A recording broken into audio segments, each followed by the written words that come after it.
फिर से स्वागत है मेरे चैनल पर। मैं हूं राज, आप देख रहे हैं हाईवे नाइट। दोस्तों, आज की जो कहानी है ये रजत जी ने भेजी है। हरियाणा के नूहू के पास के रहने वाले हैं ये, और ये इनके साथ में जो घटना हुई थी तब ये 30 साल के थे और आज 55 साल के हैं।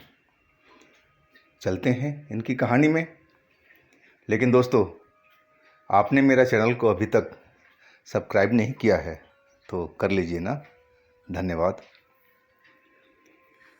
दोस्तों, मेरा नाम रजत है। मैं 30 साल का था जब ये मेरे साथ में घटना हुई थी। मैं दूर शहर में नौकरी करता था। मेरा घर हरियाणा के नूहू के पास में है। मेरी शादी तय हो चुकी थी। अगले 6 महीने के बाद मेरी शादी होनी थी। मुझे आज शहर में जाना था। एक रिश्तेदार के यहाँ पर जन्मदिन की पार्टी थी और उसमें मेरी होने वाली बीवी भी आ रही थी। मैं बहुत खुश था कि चलो एक बार मिलना तो होगा ही, बातचीत होगी। मैं अंदर से बहुत खुश था। मेरे पास एक बाइक थी। वो बाइक बहुत मेरे को अच्छी लगती थी और बाइक मुझे कभी रास्ते में धोखा नहीं दिया था। वो बाइक जब भी मैं छुट्टी से आता तो उसकी सर्विस कराता था। हालांकि पिताजी बहुत बार मेरे को बोल चुके थे कि ये बाइक को तू बेच दे, जब तू जाता है तो बाइक ये खड़ी रहती है, कोई चलाने वाला नहीं होता है, बाइक सड़ रही है। लेकिन मैं पिताजी को मना कर देता था। उस बाइक से मुझे कुछ ज़्यादा ही लगाव था। मैं उस बाइक को धक्का देता हुआ मैकेनिक के पास में पहुंचा, यानी कि इसको सर्विस करा लूं, यानी कि मुझे शाम को आज पार्टी में जाना था जहां मेरी होने वाली बीवी भी आ रही थी। मैं मैकेनिक के पास पहुंचा। वो बाइक को चेक किया और मेरी तरफ देख कर के हंस के बोला, भाई आज तो बाइक नहीं मिलेगी। मैं बोला, क्यों भाई? आज मुझे शहर जाना है, बहुत ज़रूरी काम है। बोला, भाई इसके एक पुर्जे जो चेंज होने हैं वो आज मेरे पास में नहीं है, कल मैं प्रबंध कर दूंगा, कल बाइक आप ले लेना। मैं बोला, भाई तूने तो सारा सत्यानाश कर दिया मेरा प्रोग्राम का आज। वो लड़का हंस पड़ा, मैकेनिक। बोला, भाई ऐसा करो, तुम मेरा बाइक ले जाओ। नहीं, कहाँ है तेरी बाइक? वो इशारा किया बाहर में। मैं देखा, नहीं भाई बाइक तेरी सही भी चलती है कि मुझे रात में वापसी आना है, अगर कहीं बीच रास्ते में धोखा दे दिया तो? बोले, भाई मिस्त्री के बाइक है, विश्वास रखो, ये कभी धोखा नहीं देगी। कभी बंद भी हो जाए ना तो 2-4 लात मारना, किक मारना, स्टार्ट हो जाएगी, लेकिन धोखा नहीं देगी। बस यही करना कि पेट्रोल इसमें भरवा लेना, ये काम ज़रूर करना, क्योंकि पेट्रोल इसमें रिजर्व से नीचे है। मैं जाकर देखा बाइक, उस तरह ठीक ठाक लग रही थी। यानी ठीक है भाई, मैं पेट्रोल डलवा लूँगा, लेकिन कल मेरे बाइक को ज़रूर सही कर देना। बोला हंस कर के लड़का, अरे भाई टेंशन मत लो, कल का डेट में आपको बाइक मिल जाएगी, मैं घर पर पहुंचा दूंगा और अपनी बाइक भी ले आऊँगा। मैं बोला, बहुत बहुत शुक्रिया भाई तेरा। मैं बाइक लेकर के चल दिया घर पर। पहले तो बाइक को थोड़ा साफ़ सफाई किया। सफाई करने के बाद में मैंने उसका तेल चेक किया, वाकई रिजर्व के आसपास में तेल था। मैं एक लड़के को भेज दिया पेट्रोल पंप पर कि जाकर तेल भरवा के लिया, कि मुझे अब शाम को निकलना था 6 बजे। 1-1.5 घंटे का रास्ता था वो, जहाँ तक मुझे पार्टी में जाना था। मैं तैयार हो गया था शाम के टाइम में, और वही करीब 6 बजे के आसपास मैं बाइक लेके निकल पड़ा था। मम्मी ने पूछा था कब तक आ जाएगा? कहने कि मम्मी 12 बजे तक आ जाऊँगा। बोला, बहुत देर हो जाएगा बेटा, 12 बहुत ज़्यादा होता है, तू जल्दी निकल लियो। मैं बोला, मम्मी कोशिश करूँगा, लेकिन आशा नहीं है, काफ़ी लोग वहाँ पर आ रहे हैं, आज आज की पार्टी में, तो टाइम तो लगेगा।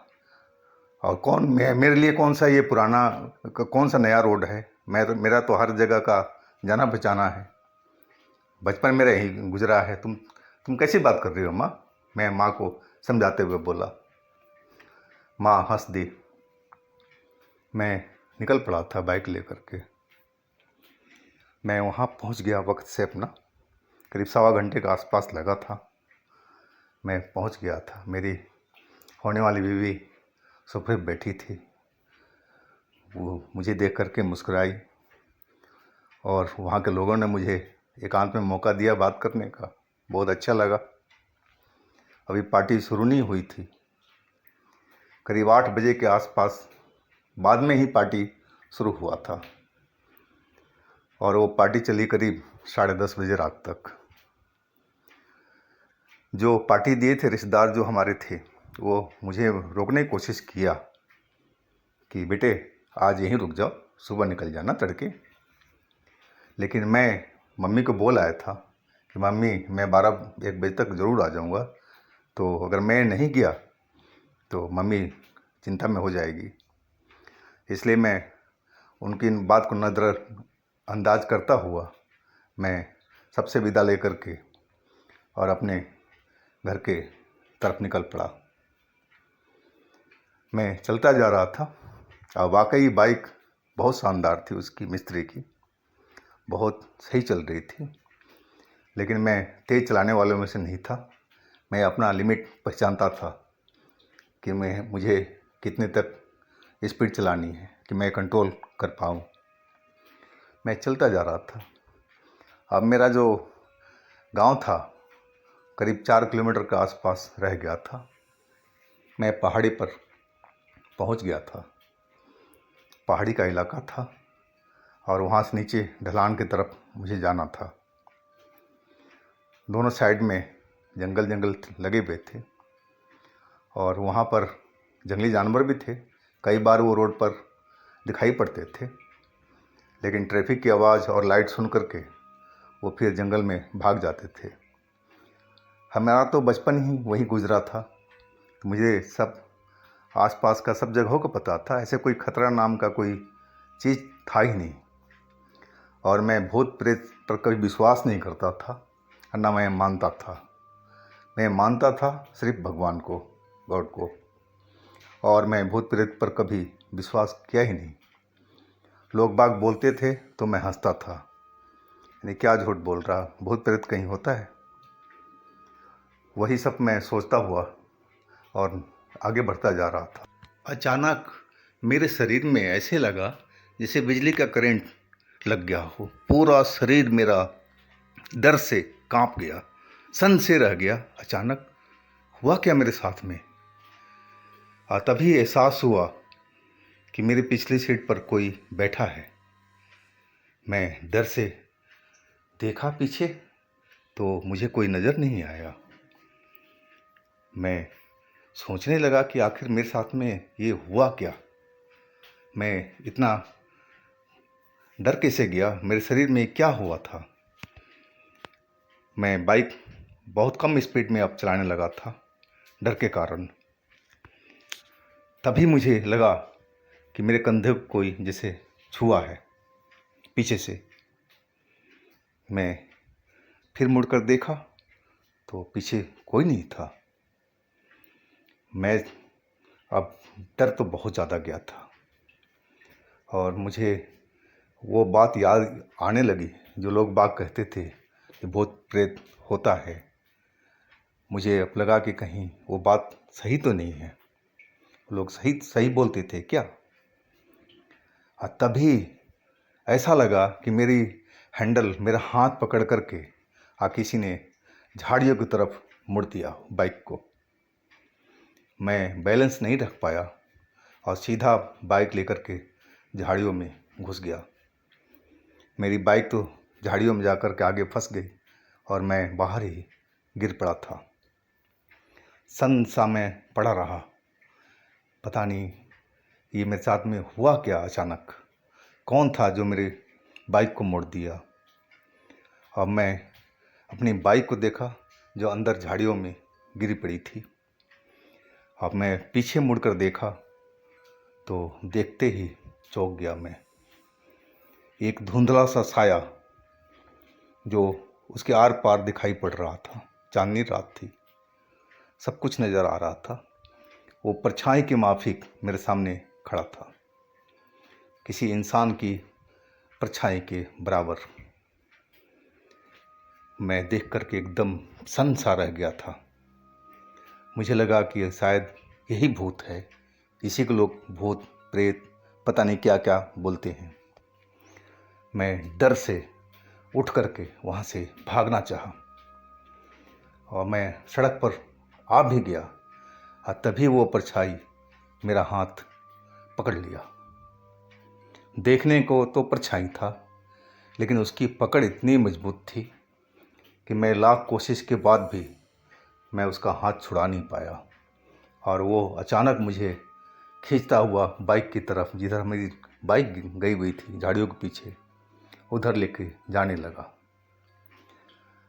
मैं देखा सड़क पर कोई गाड़ी आ रही थी, आवाज़ आ रही थी, लाइट हेडलाइट नज़र आ रही थी। मैं चिल्लाया ज़ोर से, तब तक वो मेरे मुंह पर हाथ रख दिया था, मुंह को दबा दिया था। वो दोबारा मुझे चिल्लाने का मौका नहीं दिया। वो गाड़ी वहाँ से गुजर गई और तभी वो मेरा गला को पकड़ लिया, मुझे गला को दबाने लगा, मेरा गला को ज़ोर से दबाने लगा। मैं छटपटा रहा था बहुत बुरी तरह से। वो अचानक मुझे ज़मीन पर गिरा दिया, मेरी छाती पर बैठ करके, और वो गला को दबाई जा रहा था। मैं हाथ पैर अपना छुड़ाने को पटकना बहुत छटपटा रहा था कि कैसे भी इसके बंधन से मैं मुक्त हो जाऊं और मैं भाग जाऊं। लेकिन उसकी जो पकड़ थी बहुत मजबूत थी। मेरे को लाख कोशिशों के बाद भी मैं उसके बंधन से मुक्त नहीं हो पाया और ऐसा लगने लगा कि ये इसका जो मेन ध्येय है मुझे मारना है। तभी तो बाइक ऐसी जगह पर मुड़ा था जहाँ नीचे गहरी खाई थी। अगर थोड़ी सी भी मेरी बाइक तेज़ होती तो मैं उस खड्ड में जा गिरता, जहाँ से बच के लौटना मुमकिन नहीं था। और वही अब मेरा गला दबा करके शायद मुझे ये मारना चाहता था। इसका मेन मकसद मुझे मारना ही था। अब मुझे लग रहा था, मुझे अपनी माँ की बहुत याद आ रही थी। मैं समझ गया था कि मैं अपनी माँ से अब कभी मिल नहीं पाऊँगा। मैं अंदर ही अंदर रो रहा था, मैं बोल नहीं पा रहा था। अब सांस लेने में भी तकलीफ़ हो रही थी। और एक पल ऐसा आया जब मेरी आंखें बंद होती चली गई, फिर मुझे कुछ पता नहीं हुआ। जब मेरी आंख खुली तो देखा कि मैं ज़मीन पर पड़ा हूँ। मैं एक बार चौंक करके अपने पूरा शरीर को देखा कि मैं मरकर कहीं आत्मा तो नहीं बन गया हूँ। मैं अपने हाथ पैर सब देखा, मेरे हाथ पैर सब सही सलामत लग रहे थे। बाहर उजाला फैल रहा था, चिड़िया चहचहा रही थी, सूरज की लाली हर जगह बिखर रही थी। मैं विश्वास ही नहीं कर पा रहा था कि मैं ज़िंदा हूँ। मैं समझा था कि वो भूत प्रेत जो भी था मुझे मार दिया होगा और मैं एक आत्मा बन गया हूँ या भूत बन गया हूँ। मैं उठ कर के खड़ा हुआ। मैं विश्वास नहीं कर पा रहा था कि मैं अभी भी ज़िंदा हूँ। जिस कंडीशन से मेरे को मारा था, जैसे का वो मेरे साथ में किया था, तो ज़िंदा रहना तो मुमकिन नहीं लग रहा था। मैं अपने हाथ पर चिकोटी काटी तो मुझे दर्द का एहसास हुआ। तब मुझे लगा कि ओह, मैं तो ज़िंदा हूँ। मैं खुशी से चिल्ला पड़ा, मैं ज़िंदा हूँ, मैं ज़िंदा हूँ। मैं फिर अपनी बाइक की तरफ देखा। बाइक वहीं की वहीं पड़ी थी झाड़ियों के अंदर में, और ट्रैफिक चल रहा था। लोग बाग, कोई बाइक से जा रहा था, कोई अपनी टेम्पो से जा रहा था, कोई साइकिल से निकल रहा था। और तभी एक नौजवान का नज़र बाइक सवार का मेरे ओर पड़ी। वो शायद समझा कि एक्सीडेंट हो गया है। वो हमारी तरफ आया, फटाफट अपनी बाइक खड़ी की और बोला, भाई क्या एक्सीडेंट हो गया? मैं कुछ बोला नहीं, बस सर हिला दिया। वो बोला, बाइक निकालते हैं भाई, आओ जल्दी करो। मैं उसके साथ मिल कर के और बाइक झाड़ियों से बाहर निकाला। उस लड़के ने बहुत हेल्प किया, वो स्टैंड पर खड़ा किया। फिर बोलता है, भाई हुआ क्या था? मैंने कि भाई बस चलते चलते पता नहीं क्या हुआ था और मैं फिसल गया और मैंने यहाँ झाड़ियों में गिर गया और इसके बाद मेरी आँख बंद हो गई थी, मैं बेहोश हो गया था। रात की बात है ये। इतना ही सुनते ही वो लड़का हंस पड़ा। बोला, कुछ ज़्यादा ही रात में लगा ली थी क्या भैया? वो हंसते हंसते बोला। मैं उसकी तरफ देखने लगा क्योंकि मैं दारू और बियर कुछ नहीं पीता था। नशा नाम का कोई चीज़ मैं करता ही नहीं था। दुख तो हुआ कि मेरे को ये शराबी पियक्कड़ समझ रखा था, लेकिन मैं जवाब नहीं दिया उसका। मैं हंस दिया। बोला, भाई कोई नहीं, होता है होता है। वो लड़का बोला, मेरे साथ भी हुआ था एक बार। मैं कुछ ज़्यादा पी लिया था और बाइक ठोक दी थी। होता है, चलता है, रोड है, दुनिया है। वो हंस हंस करके बोल रहा था। चलो मैं तुम्हारा बाइक स्टार्ट करता हूँ। और सही में वो किक मारने लगा। 2 ही किक में बाइक स्टार्ट हो गई थी। बोला, भाई अब निकल लो, मैं भी जा रहा हूँ। और वो अपनी बाइक लेकर के चल पड़ा। मैं अपना बाइक पर बैठ गया था और घर की तरफ निकलने लगा था। लेकिन मैं सोच लिया था अपने मन में कि इस घटना के बारे में ना तो अपनी माँ को बताऊंगा, ना अपना होने वाली बीवी को, ना किसी अपने दोस्त फ्रेंड को, क्योंकि लोग मुझे मजाक बनाएंगे। ये सभी जानते थे कि मैं भूत प्रेत को मानता नहीं हूँ, सिर्फ भगवान को मानता हूँ। तो अगर मैं बताया तो ज़रूर मेरी मजाक को बनाएंगे, वो हंसी उड़ाएंगे। तो दोस्तों, आज की कहानी ये। और आपके पास भी कोई अपनी आप बीती है, कोई घटना है, तो हमें इंस्टाग्राम पर हम या मेरे व्हाट्सएप नंबर पर शेयर कीजिएगा। हम आपकी कहानी को ज़रूर बनाएंगे। और हमारे चैनल को सब्सक्राइब कीजिएगा, लाइक कीजिएगा, शेयर कीजिएगा। और हमारा दूसरा चैनल हाईवे 33 लिंक मैं नीचे दे रखा हूँ। अगर आपने अभी तक हमारे उस चैनल पर नहीं गए हैं तो ज़रूर विज़िट कीजिएगा। बहुत सारी कहानियाँ उसमें देखने को, सुनने को मिलेगी आपको। फिर हम मिलते हैं अगले दिन एक नई कहानी के साथ में।